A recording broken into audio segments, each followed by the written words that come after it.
đỏ cỏ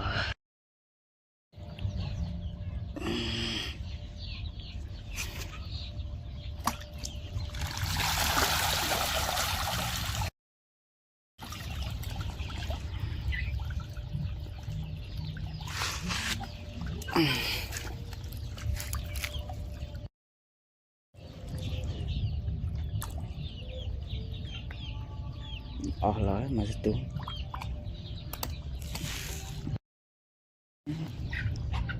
cồn mòn ngọ bị đẫm tỉnh bà tôi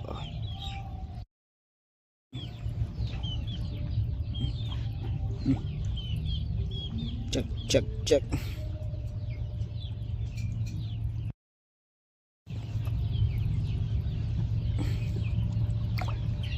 bà này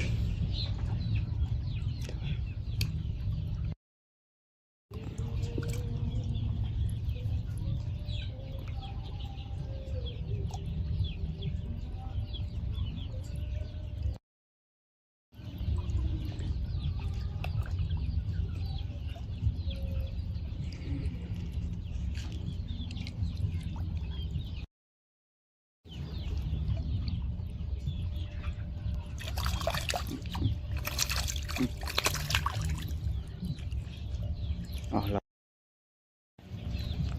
thì đo nào vào đánh su nó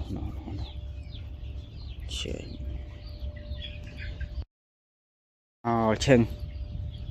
linh bật màu lại